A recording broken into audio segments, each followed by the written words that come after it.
even stay not able to live there. It was extremely difficult for them because it was not their own country. Their country was Bulgaria, even though they were of Turkish origin. This is a picture of a village in the southern part, in the Smolian Oblast, which is bordering with Greece, where many Pomaks live. So the Pomaks, for those who are not familiar with this minority group, are Bulgarian, ethnically speaking, and also they speak Bulgarian language, of course a dialect, but still a dialect of Bulgarian language, but they are Muslims. So they embrace Islam as a form of religious practice. And the accusation goes to the movement for rights and freedom.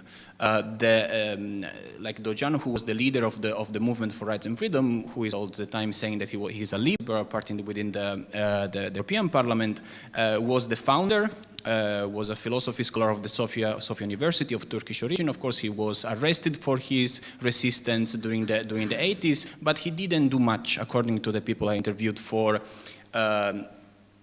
remembering, not just for exerting control of people's votes, because of course they go to the villages and they remember what happened, they share solidarity, but this is understood and perceived by local people as a way to control the electorate on a regional level. And I have to say that even though the party is also rumored by many commentators within Bulgaria, it is a very corrupted country, he's very successful. A couple of days ago there were the election and the movement managed to get the 10% of the electoral turnout. So, I mean, still a successful party, which I have to say it cannot be considered, since we have touched the problem of constitution, it cannot be considered an ethnic party, because the Bulgarian constitution doesn't allow any organization to have ethnic or religious specificities.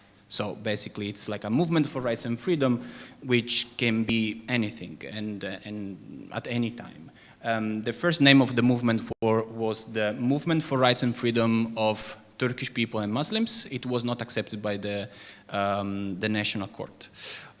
So they had to shorten the name. So this amnesia is not only created among the Bulgarians, ethnically speaking, so like Bulgarian citizens, but also is an amnesia that you can find everywhere, on a cultural level, also within the sphere of education. And I remember many interviews with young people saying that they had to learn a very specific poem of Bulgarian education, where they said that they are Bulgarians, and for them it was very difficult to come to terms, because they were still in their childhood. Or at the beginning of the elementary school. And it was very difficult for them to study history and literature in Bulgaria, because they didn't find the space of self-realization, let's say, from this point of view. This is a picture of the commemoration on a local level of the movements for rights and freedom. Basically it was on the 26th of December every year, because there were, let's say, the main clashes between the Turkish population and the communist authorities and the party officials in 84. This is also something related with the previous presentation regarding the names on walls and how to remember it. For those who haven't gone to Sofia just for visiting, this is the monument for the victim of the Bulgarian communist regime. It's a place of memory, which, however, doesn't remember 1/3 of the victims of communist Bulgaria. Basically the Turkish people and the Muslims. Why? On the wall behind the chapel, there are the names of all victims of communism in Bulgaria. There is not a single name of a Turkish person on that wall. There are archives that somehow remember the names of the victims, but surprise, surprise, the name of the Turkish people are Bulgarized. So they remember that with the Bulgarian name and not with the original Turkish name. The people I've interviewed there, for them it's funny, of course. They have 3-4 birth certificates with the Bulgarian name, with the Turkish name, with the civic name, which was imposed by the communist state, and during the and documentation and birth certificates. So also, like, civic rights were a problem back then. Going back to this monument, you have an ideology of the state which says that Bulgaria must be a Christian state, mono-ethnic, monolinguistic countries, and you have it here represented in this place of memory, because you don't only have the wall with no inscription of Turkish and Muslim names, but also you have a church, which it's giving the message that they were Christians, those people who were killed by the communist regime, which was like godless. This is the rhetoric, and the little chapel is dedicated to the holy martyrs of communist Bulgaria. So also you have this reinterpretation of the victimhood among Bulgarians. Once again, no space, for instance, for the Muslims who were killed, and actually 1/3 of the victims were Muslims and Turkish. And over there, it's not clear from the picture, but here you have also like a stone-made cross. And the opening of this space of memory was inaugurated by the Orthodox representative of the Bulgarian church, together with the Armenian one, which is interesting because the Muslim community was not invited, and is not still invited.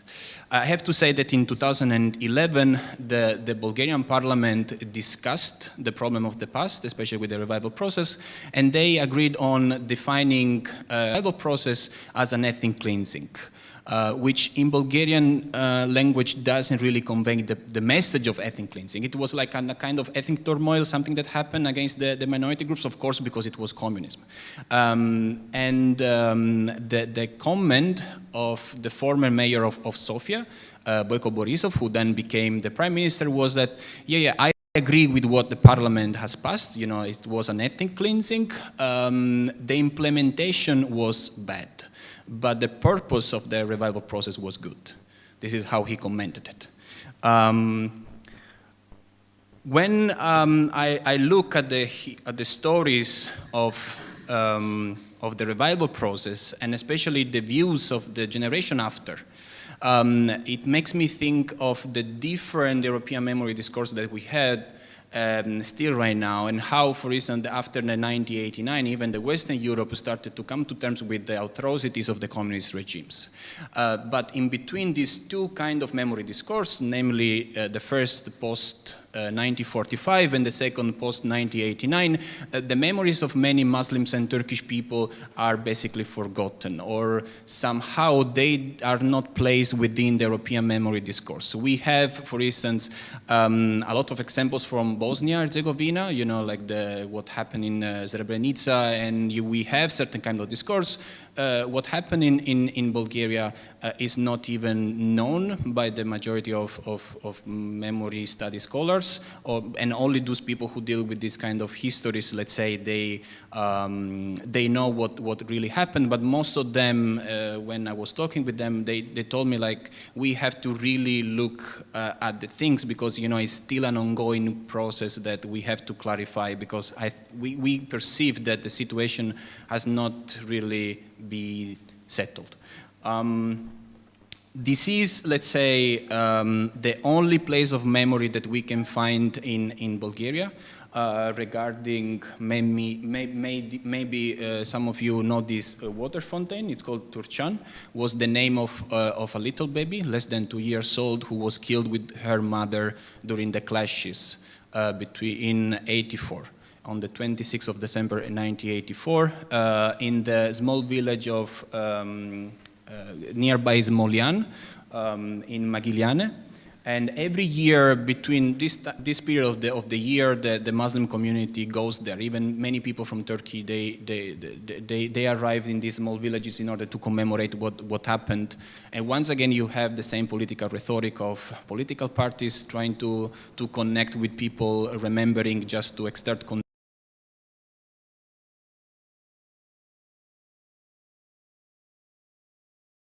transition to democracy for Bulgaria went smoothly. Actually, the fact that it didn't it was not reported, let's say, or not very much discussed, doesn't mean that something had happened even before 1989. And also there is the scholar Tomasz Kamusela, who wrote, a Polish scholar, who wrote a book about the ethnic cleansing during the Cold War, specifically on this. If we look at this, Kamusela frame it,